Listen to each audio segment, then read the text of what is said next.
Sure. Well, so if you look at WWE, it's the classic protagonist and antagonist.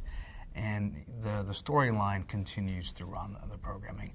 One of the things that I'll say is when we look at the overall technology landscape and what we do, there's a lot of things that are intertwining. So one is the explosion of social media. So if you follow our shows or Raw, SmackDown, or our marquee events like WrestleMania, you'll consistently see things about Twitter trending topics. We really intertwine social media with WWE. And if you start looking at our programming, we have our live events, we have Raw and SmackDown running, but we carry that storyline continuously through social media, through short form video content on YouTube, and we've done a great job, in my opinion, of intertwining that storytelling and using technology to help enable that.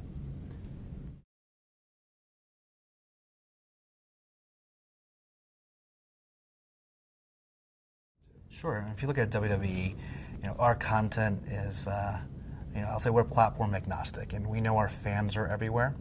And what we devised is a content strategy to help us manage that. So if we look at the social media and the digital side, that's our free ad-supported piece. So you can go to YouTube and watch short-form content. You can go to Facebook and follow the stories. You can go to Snapchat, or you can go to Instagram, and we've done a lot to leverage that.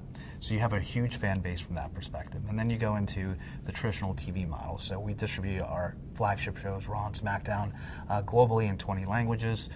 In the US, it's on USA Network, and we have a strong fan base there. And then you continue to go down there, you have the WWE Network, where we really super serve our fan. Our marquee events as WrestleMania and SummerSlam are streamed live there, along with 7,000 hours of VOD programming. So when you look at that strategy of taking our content and putting it all in these different tiers, the analytics is so important for that. So we spend a lot of time and leveraging technology to really understand our fans and understand the WWE subscribers to make sure we can provide a personalized experience for each one of them.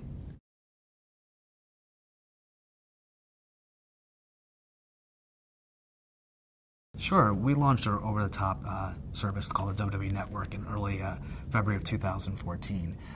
Today, looking at Parks Associates, it's the fifth largest OTT network in the United States. We're really excited about the growth that we've seen in the network, and we think there's a lot of opportunity going forward. The thought process behind that is we looked at the market in late 2013. We looked at the WWE fan, and we saw that it was a tech-forward group, tech-savvy, a lot of in-home broadband connectivity, and we really saw where the world was going with direct-to-consumer and OTT. And so we took that leap in early 2014 and launched the service.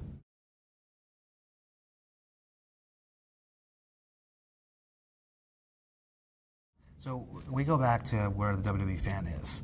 So we have our flagship programming, which again, it gets young children, it gets adults, it gets people who have really family consumption and watching Raw or SmackDown.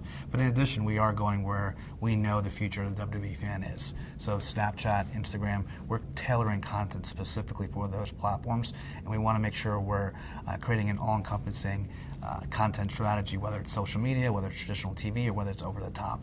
We know our fans consume content in each one of those areas, so we're there.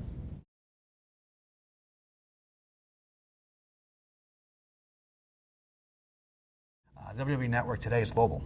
We're available across the globe today.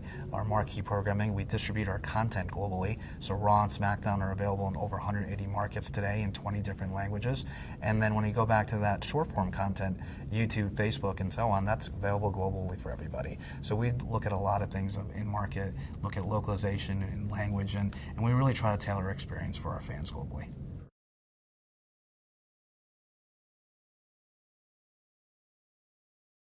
So we listen to our subscribers. We use analytics. We look at what features are working well. We keep an eye on what's happening in the industry, understanding where the expectation of our subscribers is of the service. One of our missions is to put smiles on people's faces as part of WWE, and we want to do that with the best consumer experience with the WWE Network as well. So we iterate, we test, we learn, and we continue to keep building forward.